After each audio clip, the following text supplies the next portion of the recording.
Panggil tabib!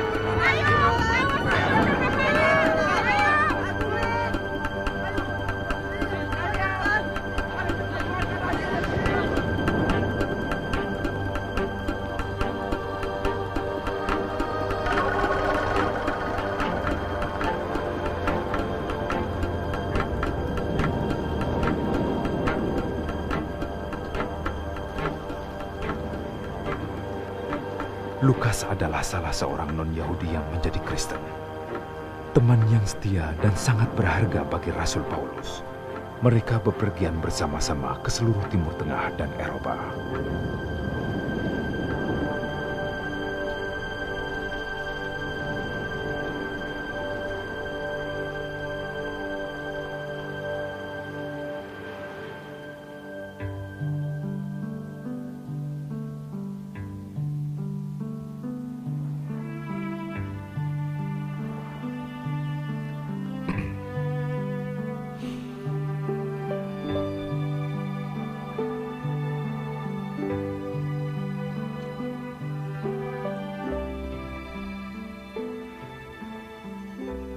Theophilus, dalam kitab pertama aku sudah menulis mengenai semua yang diperbuat dan diajarkan oleh Isa sampai pada hari ia diangkat ke surga. Sebelumnya melalui Roh Allah yang Maha Suci, ia sudah memberikan petunjuk kepada rasul yang dipilihnya. Kepada mereka itulah ia menampakkan dirinya setelah penderitaannya selesai, dan selama 40 hari melalui berbagai cara, berulang kali ia menunjukkan bahwa ia hidup dan berbicara dengan mereka mengenai kerajaan Allah. Suatu hari ketika Isa bersama para rasul, ia berpesan, "Tetaplah di situ, menantikan yang dijanjikan Bapa dan yang sudah kamu dengar dariku. Nabi Yahya mempermandikan kamu dengan air, tetapi tidak lama lagi kamu akan dipermandikan dengan Roh Allah." Ketika mereka berkumpul, salah seorang bertanya, "Tuhan, sudahkah waktunya bagimu memberikan kerajaan bagi Israel?" Isa bersabda, "Kamu tak perlu tahu kapan waktu dan saatnya yang ditentukan Bapa. Tetapi Ruh Allah datang ke atasmu dan kamu menjadi saksiku. Di daerah Yerusalem, di Yudea, dan daerah Samaria. Bahkan sampai ke ujung bumi." Setelah bersabda, Isa terangkat naik ke surga, disaksikan oleh para rasul.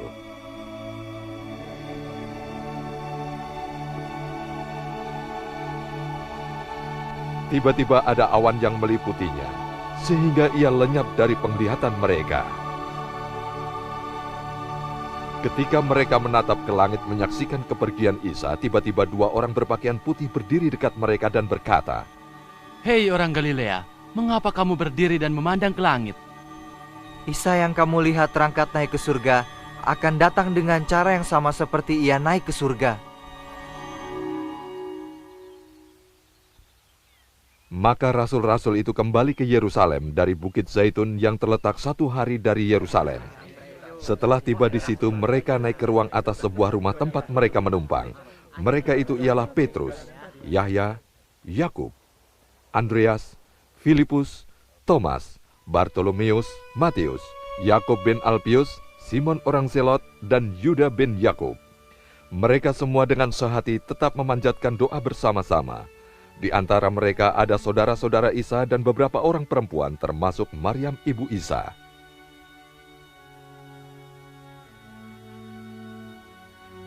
Pada waktu itu, Petrus berdiri di antara kira-kira 120 orang beriman yang berkumpul, dan dia berkata, "Saudara-saudara, apa yang diwahyukan Roh Allah kepada Daud dalam kitab suci mengenai Yudas memang harus terjadi. Yudas adalah orang yang memimpin orang-orang yang menangkap Isa. Ia salah seorang yang terpilih bersama kami untuk melakukan pengabdian. Dari uang hasil kejahatannya, ia mendapat sebidang tanah. Di sanalah ia jatuh tertelungkup, perutnya terbelah sehingga terburailah isi perutnya. Semua orang di Yerusalem tahu mengenai hal itu. Itulah sebabnya mereka menamakan tanah itu Hakaldama, yang berarti tanah darah. Kata Petrus, "Sudah tertulis di dalam kitab Zabur, biarlah tempat tinggalnya menjadi sunyi. tidak berpenghuni, dan biarlah jabatannya diambil orang lain. Sebab itu dari antara semua orang yang selalu ikut bersama-sama dengan kami, selama Isa, junjungan kita yang ilahi, masih bersama kami, yaitu sejak Nabi Yahya mempermandikan Isa sampai pada waktu Isa diangkat naik ke surga meninggalkan kita. Haruslah ada seorang di antara orang-orang itu yang terpilih untuk menjadi saksi kebangkitan Isa. Lalu mereka mengusulkan 2 orang, Yusuf yang disebut Barsabas, ada yang menyebut Justus dan Matias.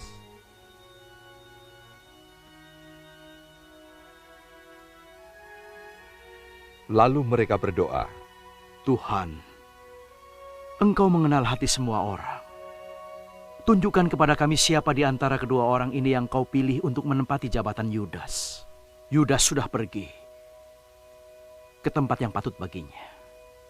Maka mereka pun membuang undi atas kedua orang itu, dan Matiaslah yang kena undi. Jadi ia diterima untuk ditambahkan pada kelompok rasul yang 11 orang itu.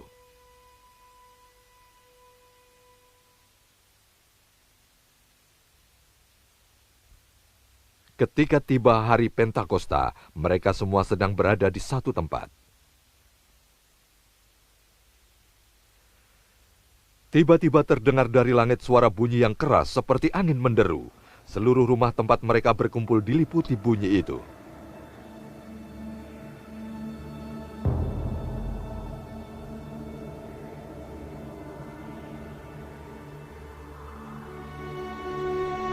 Lalu kelihatan kepada mereka sesuatu yang rupanya seperti lidah api, bertebaran dan hinggap di atas mereka masing-masing.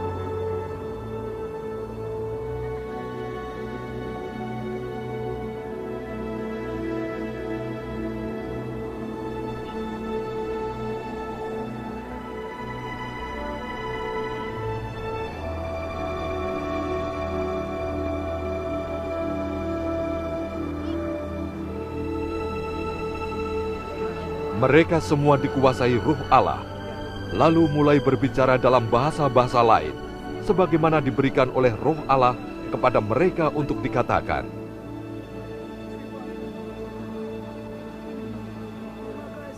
Pada waktu itu ada orang-orang saleh dari Bani Israel yang tinggal di Yerusalem. Mereka datang dari antara semua suku bangsa di seluruh dunia. Ketika mendengar bunyi itu, orang banyak itu datang berkerumun. Mereka terperanjat mendengar rasul-rasul itu berbicara dalam bahasa mereka masing-masing. Bukankah yang bicara itu semuanya orang Galilea? Tapi kita mendengar mereka yang bicara di atas itu dalam bahasa kita. Kenapa bisa begitu? Partia, Media, dan Elam, serta Mesopotamia, Yudea, Kapadokia, Pontus, Asia, Frigia, Pamfilia, Mesir, daerah-daerah Libya, Kiren. Pendatang dari Rum, orang Yahudi maupun penganut agama Yahudi, orang Kreta dan orang Arab. Ya, tapi kita mendengar mereka bicara dalam bahasa kita. Mereka kagum dan terkejut. Apa artinya ini? Orang lain menertawakan mereka. Dia mabuk anggur.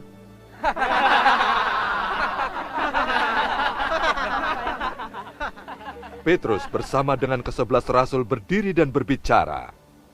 Hai orang Israel, dan semua yang tinggal di Yerusalem. Ketahuilah dan perhatikan baik-baik akan kata-kataku ini. Orang-orang ini tidak mabuk, seperti yang kamu sangka. Sebab sekarang baru pukul 9 pagi. Namun hal ini sudah dinubuatkan oleh Nabi Yoel. Pada hari terakhir aku akan mencurahkan Ruhku ke atas semua orang, anak-anakmu, laki-laki dan perempuan, akan bernubuat. Kaum mudamu akan mendapat wahyu, dan orang-orang tua akan mendapat mimpi. Akan kucurahkan Ruhku ke atas hamba-hambaku, laki-laki dan perempuan. Maka mereka akan bernubuat. Aku akan mengadakan hal-hal luar biasa di langit dan tanda-tanda di bumi. Darah dan api dan kabut asap. Matahari akan berubah menjadi gelap, bulan menjadi merah seperti darah. Demikianlah yang terjadi sebelum hari Tuhan yang besar dan mulia. Dan orang yang menyerukan nama Tuhan akan diselamatkan. Hai orang-orang Israel, dengarkanlah. Isa orang Nazaret diutus Allah dengan mukjizat-mukjizat, keajaiban-keajaiban, dan tanda-tanda yang dilakukan Allah melalui dia di tengah-tengahmu. Allah telah memutuskan untuk menyerahkan Isa itu kepadamu. Dan kamu dengan bantuan orang jahat telah menyalibkannya. Tapi Allah sudah membangkitkan dia kembali dan melepaskannya dari sengsara maut. Sebab sangatlah mustahil ia dikuasai oleh maut. Nabi Daud berkata, "Aku melihat Tuhan selalu di hadapanku. Ia ada di sisi kananku. Aku tidak akan goyah. Itu sebabnya hatiku bersukaria. Mulutku bersorak gembira. Bahkan tubuhku akan beristirahat dalam pengharapan. Sebab Engkau tidak akan membiarkan jiwaku tinggal di alam kubur. Engkau menunjukkan jalan kehidupan. Oleh kehadiran-Mu, Engkau memenuhi hatiku dengan kegembiraan. Dan aku harus berbicara kepadamu mengenai Nabi Daud yang sudah wafat dan dimakamkan. Dan makamnya masih ada sampai kini. Ia seorang nabi dan ia tahu bahwa Allah sudah berjanji kepadanya dengan bersumpah akan mengangkat seorang dari keturunan Nabi Daud di atas tahta kerajaannya. Nabi Daud sudah melihat apa yang akan terjadi, maka ia berbicara mengenai Al-Masih. Katanya ia tidak dibiarkan tinggal di alam kubur. Tubuhnya tidak dibiarkan mengalami kebinasaan. Isa inilah yang dibangkitkan Allah. Kami semua adalah saksinya. Ia ditinggikan di sisi kanan Allah. Bapa telah memberikan roh Allah kepada sang anak, lalu Isa mencurahkan roh itu, dan itulah yang kamu lihat dan dengar.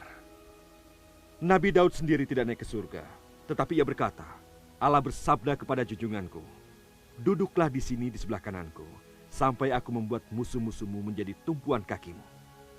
Hendaklah seluruh Bani Israel mengetahui bahwa Isa yang telah kamu salibkan, yang diangkat Allah menjadi junjungan yang ilahi dan Al-Masih.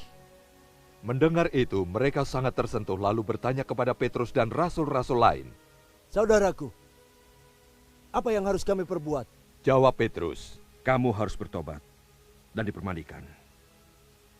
Dalam nama Isa Al-Masih, supaya dosa-dosamu diampuni. Maka kamu akan menerima rohnya. Janji Allah itu ditujukan kepadamu, anak-anakmu, serta semua orang yang masih jauh. Yaitu semua yang dipanggil oleh Allah, Tuhan kita. Demikianlah Petrus menerangkan kepada mereka, usahakanlah supaya kamu selamat dari hukuman yang ditimpakan ke atas bangsa jahat ini. Mereka yang menerima pesan Petrus memberi diri untuk dipermandikan. Pada hari itu jumlah umat beriman bertambah kira-kira 3.000 orang.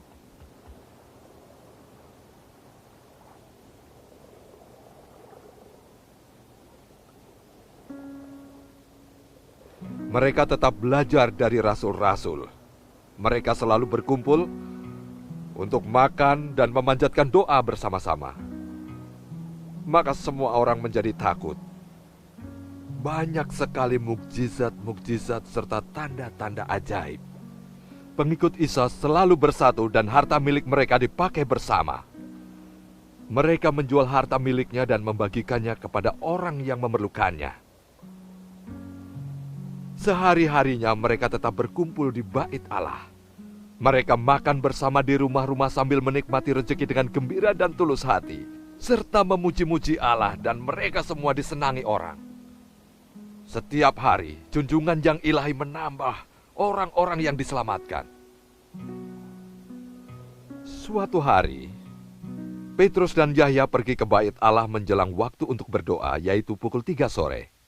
Di pintu gerbang yang disebut pintu gerbang elok, ada seorang yang lumpuh sejak dari rahim ibunya. Setiap hari ia diletakkan di situ untuk meminta sedekah kepada orang-orang yang masuk ke bait Allah. Ketika melihat Petrus dan Yahya masuk ke bait Allah, ia pun meminta sedekah. Mereka menatapnya dan berkata, tatap kami. Dia menatap mereka dengan harapan akan menerima sesuatu.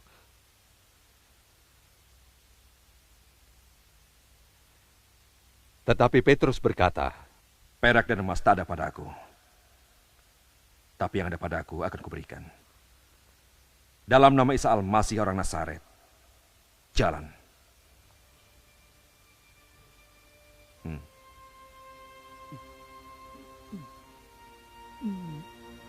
Petrus memegang tangan kanannya menolong untuk berdiri. Saat itu juga kaki dan mata kakinya menjadi kuat. Ia lalu berdiri dan mulai berjalan.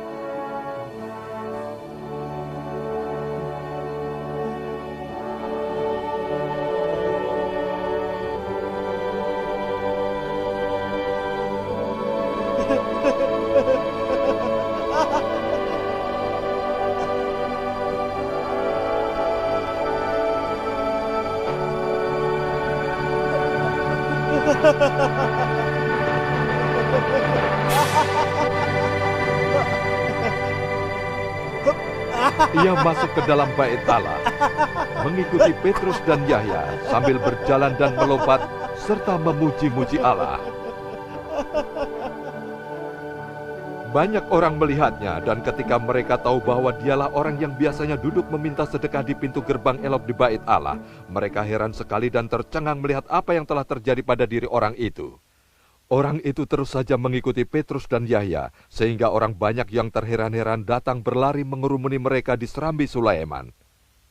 Petrus melihat orang-orang itu dan berkata, "Hai orang Israel, mengapa kamu heran melihat orang ini? Mengapa memandangi kami terus, seolah-olah karena kuasa dan kesalahan kami, orang ini bisa berjalan? Allah Ibrahim, Ishak dan Yakub, Allah nenek moyang kita yang sudah memuliakan sang anak, yang telah kamu serahkan dan kamu tolak di hadapan Pilatus, padahal Pilatus memutuskan untuk melepaskan dia. Kamu menolak yang suci dan benar, serta menuntut seorang pembunuh dibebaskan. Kamu menyebabkan kematian Isa. Tapi Allah membangkitkannya. Kamilah saksi-saksinya. Karena beriman kepada nama Isa, maka orang lumpuh yang kamu lihat dan kenal ini menjadi kuat lagi. Iman kepada Isa telah membuat orang ini sembuh, dan sekarang kamu telah menyaksikannya sendiri. Dan aku tahu kamu bertindak karena ketidaktahuan, sama seperti pemimpinmu. Tetapi dengan cara itulah Allah melaksanakan apa yang sudah diberitahukannya melalui nabi-nabi mengenai Al-Masih bahwa ia akan menderita. Bertobatlah dan palingkan dirimu kepada Allah, supaya ia menghapus dosa-dosamu, sehingga kamu mengalami masa kelegaan oleh kehadirannya. Ia mengutus kepadamu Isa, yang sejak semula telah ditentukannya menjadi Al-Masih.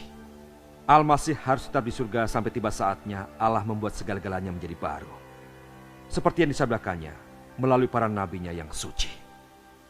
Musa berkata, Allah Tuhanmu akan mengangkat bagimu seorang nabi dari antara bangsamu, seperti ia mengangkat aku. Hendaklah kamu menuruti semua yang dikatakannya kepadamu. Orang yang tidak menuruti kata-kata nabi akan disingkirkan dari umatnya. Para nabi mulai dari Samuel, dan setelah dia telah menyampaikan wahyu Allah mengenai zaman ini. Kamulah pewaris para nabi itu. Dan perjanjian yang dibuat Allah dengan nenek moyang kita, ketika ia bersabda kepada Ibrahim, melalui keturunanmu segala bangsa di muka bumi ini akan kuberkati. Allah mengangkat dan mengutus sang anak yang datang daripadanya, supaya ia melimpahkan berkahnya. Dia membuat kamu bertobat dari cara hidupmu yang jahat. Sementara Petrus dan Yahya berbicara dengan orang banyak, datanglah imam-imam dan kepala pengawal bait Allah serta orang-orang Saduki. Mereka sangat marah karena kedua rasul itu mengajar orang-orang dan memberitakan bahwa dalam Isa ada kebangkitan. Mereka menangkap dan memasukkan kedua rasul itu ke rumah tahanan sampai keesokan harinya, sebab hari sudah malam. Tetapi orang-orang yang sudah mendengar ajarannya menjadi percaya. Jumlah mereka menjadi 5.000 orang.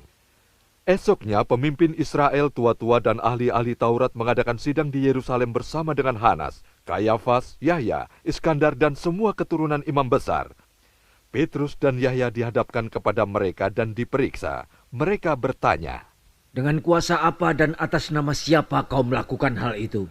Petrus yang dikuasai Ruh Allah menjawab, "Hai pemimpin bangsa dan tua-tua, kalau kami diperiksa karena kebajikan terhadap seorang yang lumpuh dan harus menerangkan bagaimana ia disembuhkan, maka ketahuilah olehmu dan semua orang Israel bahwa orang ini telah sehat karena kuasa Isa Al-Masih orang Nazaret yang kamu salibkan, tetapi dibangkitkan dari antara orang mati. Orang ini dapat berdiri di sini karena kuasa Isa. Dialah batu yang dibuang oleh tukang bangunan, namun telah menjadi batu terpenting. Isa adalah satu-satunya yang dapat menyelamatkan manusia. Hanya namanya yang berkuasa di dunia ini, yang diberikan untuk menyelamatkan manusia. Mereka mengetahui bahwa kedua rasul itu adalah orang biasa yang tidak berpendidikan, tetapi mereka melihat keduanya berani bicara. Mereka menyadari keduanya adalah pengikut Isa. Akan tetapi mereka tidak dapat membantah sedikit pun, karena melihat orang yang disembuhkan itu berdiri di situ. Mereka menyuruh kedua rasul keluar dari sidang. Mereka mulai berunding. Hendak kita apakan orang-orang ini? Sudah nyata bagi semua orang di Yerusalem bahwa telah terjadi mukjizat yang mencolok. Kita tak dapat menyangkalnya. Tapi, supaya berita itu tidak tersebar luas di antara rakyat, baiklah kita melarang mereka supaya tidak berbicara pada siapapun dengan nama itu. Kedua rasul itu dipanggil masuk lagi. Mereka diperintahkan untuk tidak lagi berbicara atau mengajar dengan memakai nama Isa. Petrus dan Yahya menjawab,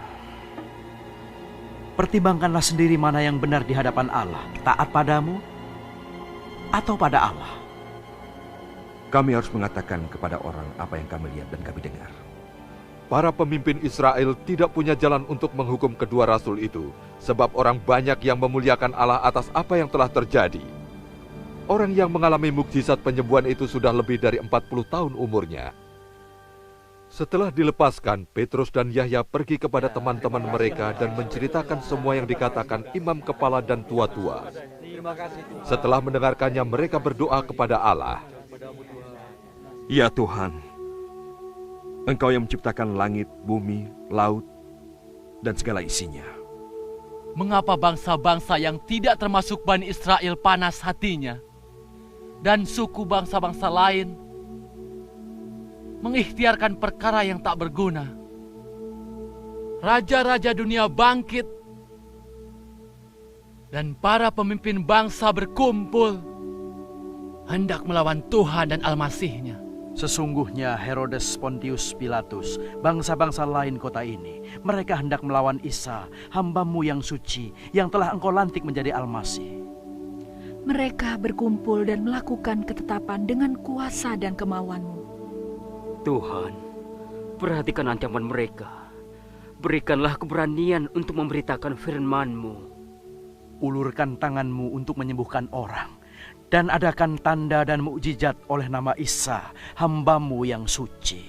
Setelah berdoa, tempat pertemuan mereka goyang. Mereka dikuasai Ruh Allah dan mulai berkata-kata tentang firman Allah dengan berani.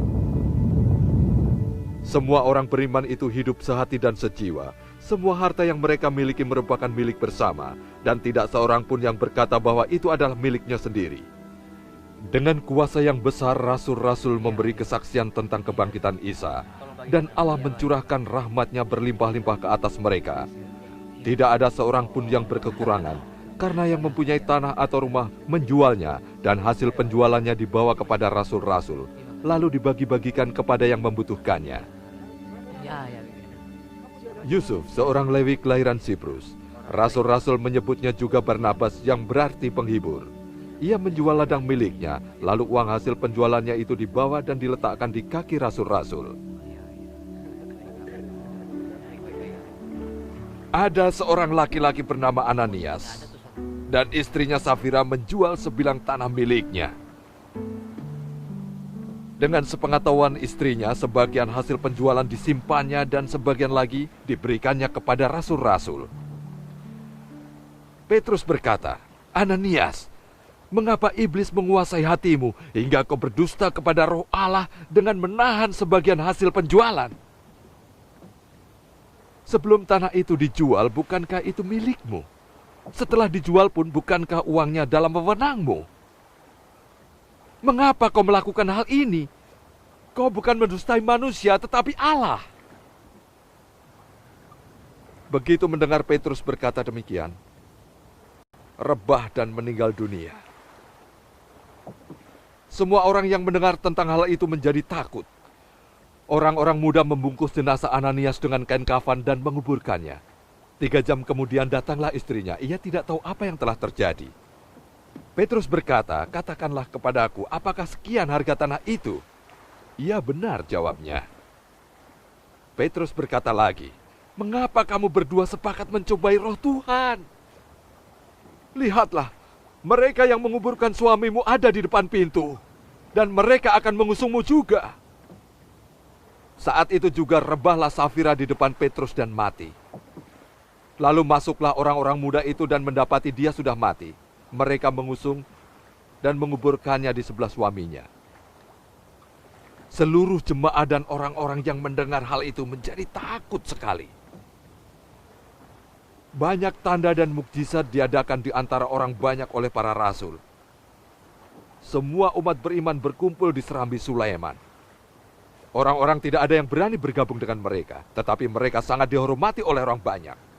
Semakin lama bertambahlah orang yang percaya kepada junjungan yang ilahi, baik laki-laki maupun perempuan.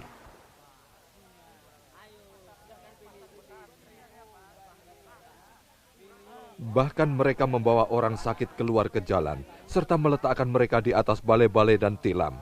Maksudnya supaya mereka dapat terkena bayangan Petrus apabila lewat di situ.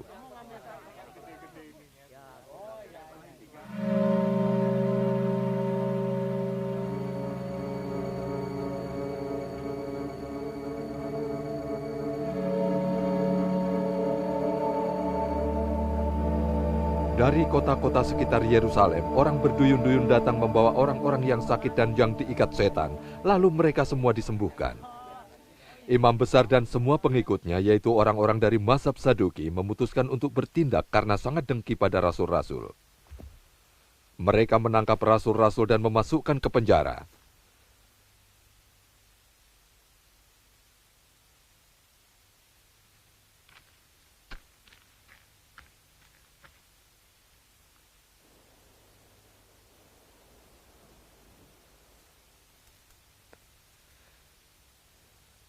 Tetapi malam itu, malaikat Tuhan membuka pintu penjara dan membawa rasul-rasul keluar.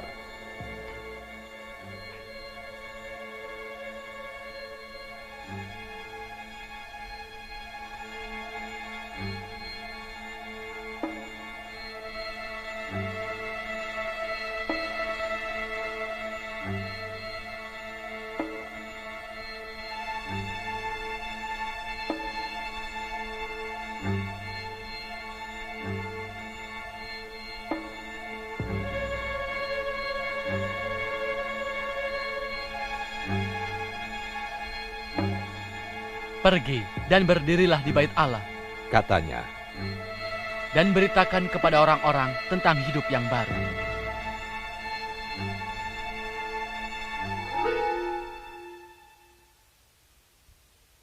Mereka mematuhi dan pergi ke bait Allah.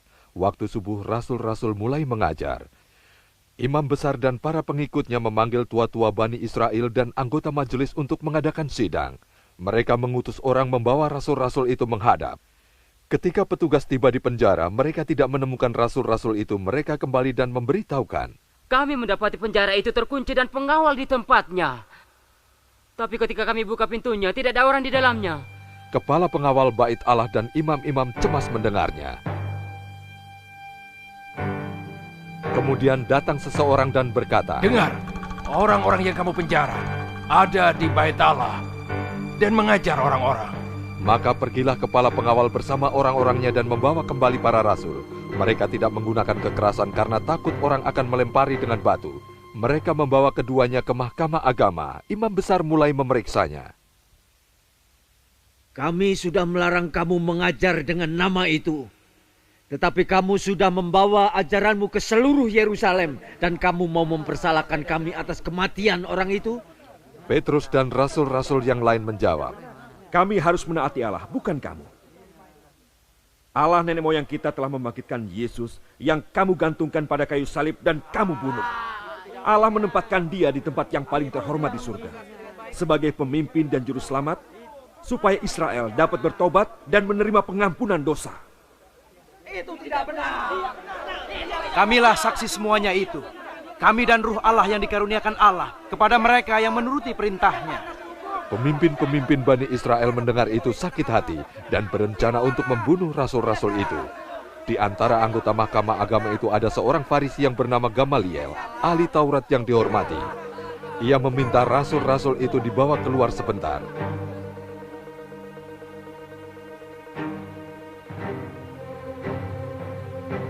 Kemudian dia berkata, "Hai orang-orang Israel, pertimbangkanlah baik-baik apa yang hendak kamu lakukan terhadap mereka.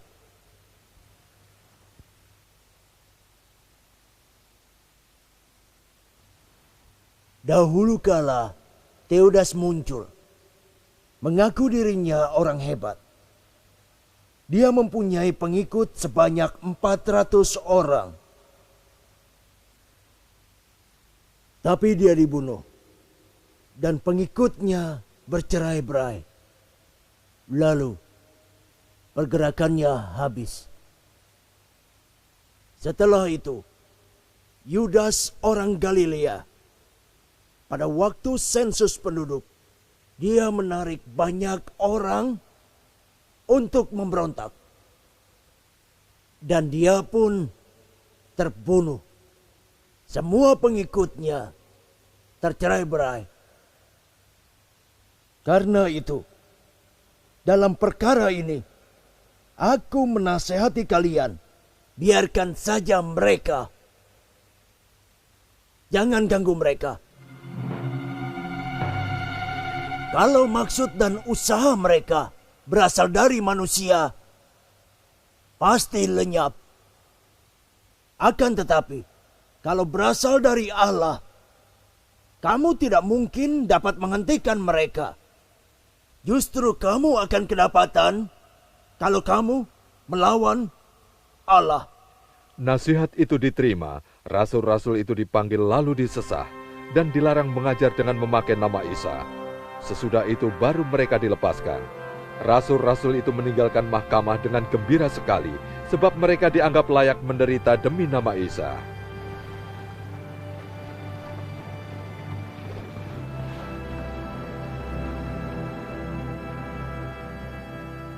Maka setiap hari, di bait Allah dan di rumah-rumah orang, mereka terus mengajar dan memberitakan bahwa Isa adalah Al-Masih. Pada waktu itu, ketika jumlah pengikut Isa semakin bertambah, orang-orang Israel kelahiran Yunani bersungut-sungut terhadap orang-orang Ibrani, sebab ibu-ibu mereka yang janda tidak mendapat pembagian kebutuhan sehari-hari. Ke-12 rasul memanggil seluruh jemaah dan berkata, "Tidak baik bagi kami melalaikan pemberitaan firman Allah hanya untuk makanan. Saudara-saudara, pilihlah 7 orang di antaramu yang terkenal baik, penuh roh Allah dan bijaksana. Kami akan serahkan tanggung jawab ini pada mereka, dan kami sendiri akan tekun berdoa dan memberitakan firman Allah." Seluruh jemaah setuju dengan usulan itu. Mereka memilih Stefanus, seorang yang kuat imannya dan dipenuhi roh Allah. Filipus, Prokorus, Nikanor, Timon, Parmenas, dan Nikolaus dari Antioquia, penganut agama Bani Israel. Ke-7 orang itu dihadapkan kepada para rasul. Rasul-rasul berdoa dan meletakkan tangan ke atas mereka. Firman Allah semakin tersebar luas dan jumlah orang yang percaya di Yerusalem semakin bertambah. Banyak pula imam yang menyerahkan diri dan menjadi percaya. Stefanus adalah orang yang dilimpahi berkah Allah. Allah memberikannya kuasa untuk mengadakan mukjizat-mukjizat dan tanda-tanda ajaib di depan banyak orang.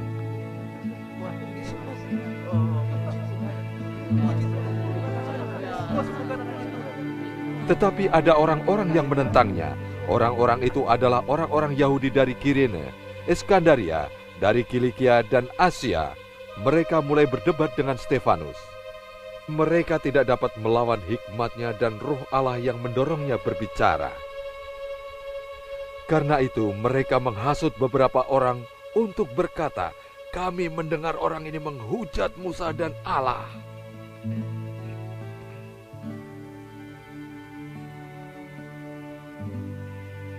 Mereka menghasut orang banyak dan tua-tua serta ahli-ahli Taurat untuk menangkap Stefanus dan membawanya ke hadapan mahkamah agama.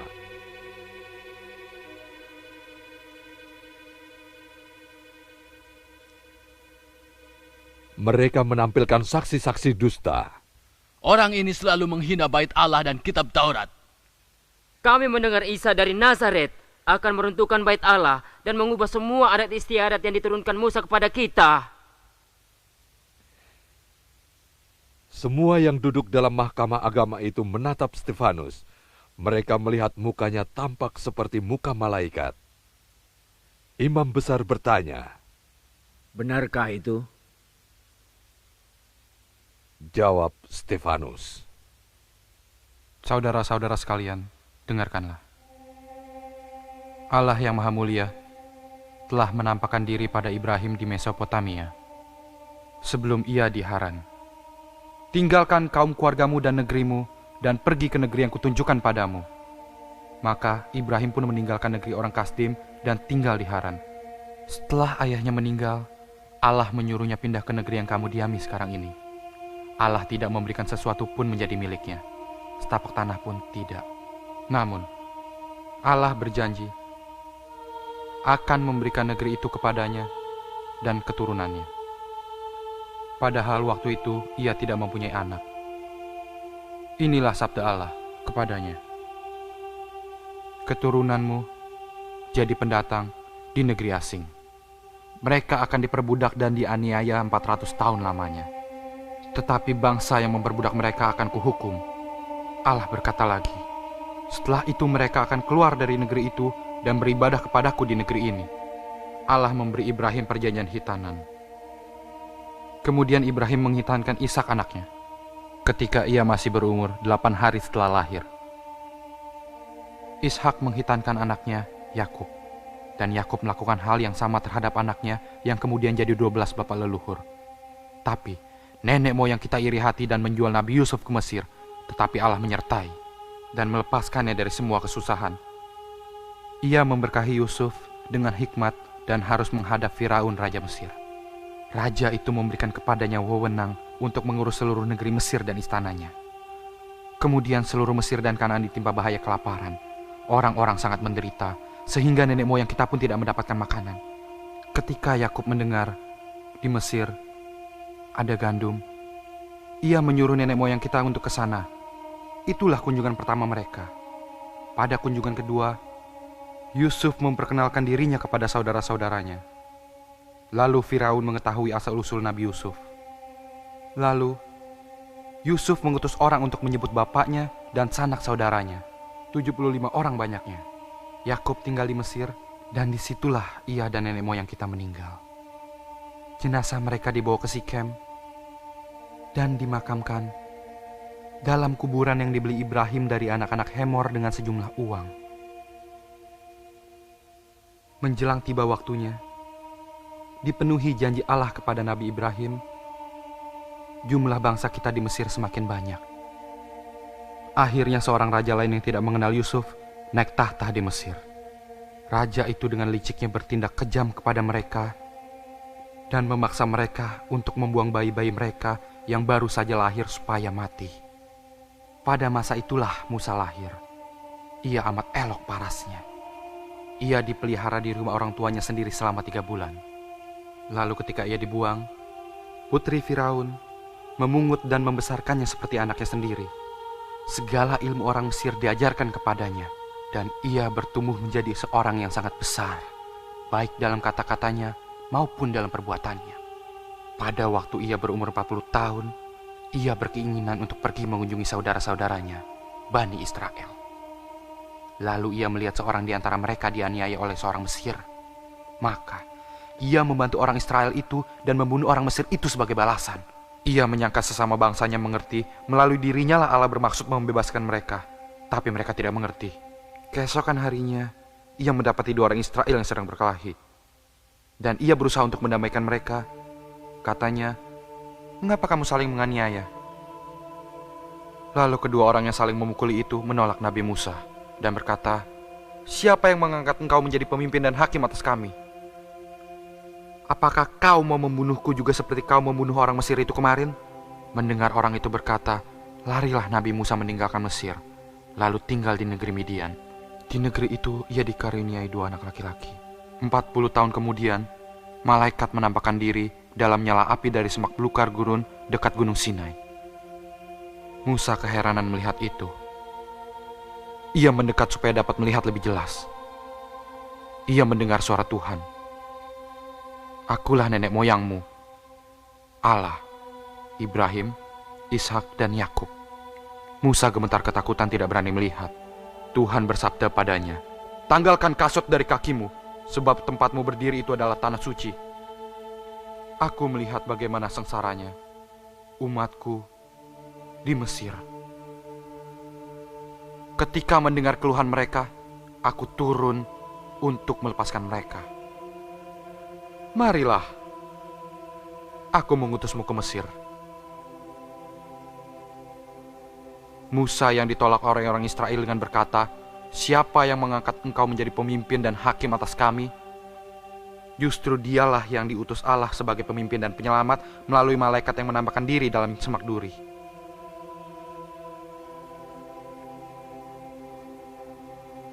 Ia memimpin mereka keluar dari Mesir dengan mengadakan mujizat dan tanda-tanda di Mesir, di Laut Merah, dan di padang pasir 40 tahun lamanya. Musa inilah yang berkata kepada orang Israel, Allah akan mengangkat seorang nabi dari bangsamu sendiri seperti aku ini. Musa inilah yang berkumpul di padang pasir bersama malaikat yang berbicara pada nenek moyang kita di Gunung Sinai. Ia menerima firman-firman yang hidup untuk disampaikan padamu. Tapi nenek moyang tidak mau menurutinya, malah menolaknya dan mau kembali ke Mesir. Katanya pada Harun, buatlah ilah lain bagi kami, sebab kami tidak tahu apa yang terjadi dengan Musa membawa kami keluar dari Mesir. Pada waktu itulah mereka membuat sebuah patung anak lembu, lalu membawa persembahan padanya, dan bersukaria atas buatan tangan mereka itu. Maka berpalinglah Allah, dan membiarkan mereka menyembah tentara langit. Seperti yang tertulis dalam kitab nabi-nabi, apakah kamu mempersembahkan padaku kurban sembelihan dan persembahan, hai kaum Israel? Kamu bahkan membawa kemah Molok dan bintang dewa Revan bersamamu, dan patung-patung yang kamu buat untuk disembah. Maka aku akan mengirimmu ke pembuangan sampai ke Babel sana. Kemah suci kesaksian itu ada pada nenek moyang kita yang ada di padang pasir, sesuai petunjuk Allah kepada Nabi Musa menurut bentuk yang pernah dilihat Musa. Kemah itu diterima nenek moyang kita dan dibawa di bawah pimpinan Yusak, merebut negeri ini dari bangsa-bangsa lain yang diusir Allah di hadapan mereka. Kemah itu tetap di tempatnya sampai pada masa Daud. Daud disenangi Allah. Ia minta izin pada Allah untuk mendirikan rumah bagi Allah, Yakub.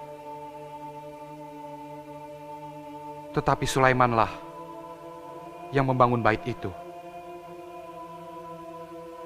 Namun, Yang Maha Tinggi tidak tinggal di rumah yang dibuat oleh manusia. Seperti yang disampaikan oleh Nabi, langit, arasiku, bumi, alas kakiku. Rumah apa pula yang akan kamu bangun bagiku? Kata Allah, tempat apakah yang akan jadi tempat peristirahatanku? Bukankah aku sendiri yang membuat semua itu?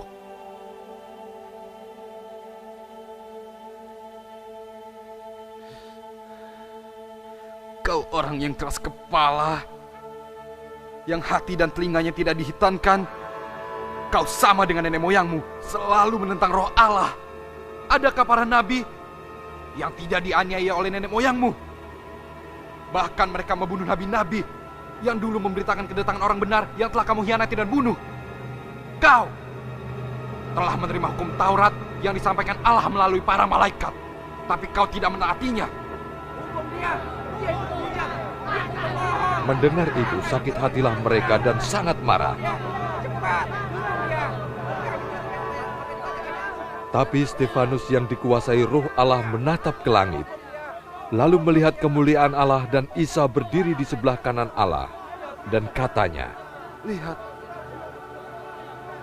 aku melihat langit terbuka dan anak manusia berdiri di sisi kanan Allah. Tapi mereka berteriak-teriak sambil menutup telinga dan menyerbu dia. Menyeretnya keluar kota dan melemparinya.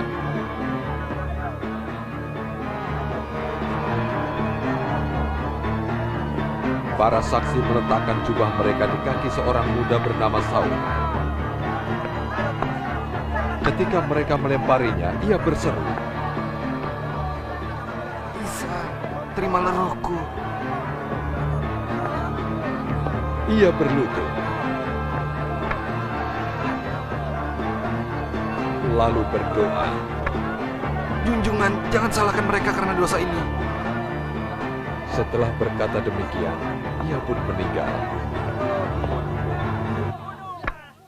Dan Saul setuju bahwa Stefanus harus mati dibunuh. Pada hari itu, mulailah penganiayaan besar-besaran terhadap jemaah di Yerusalem, sehingga mereka semua kecuali para rasul tercerai-berai ke seluruh Yudea dan Samaria. Beberapa orang saleh menguburkan jenazah Stefanus dan meratapinya dengan ratapan yang memilukan. Tetapi Saul berusaha membinasakan jemaah yang masuk keluar rumah dan menyeret laki-laki maupun perempuan ke penjara.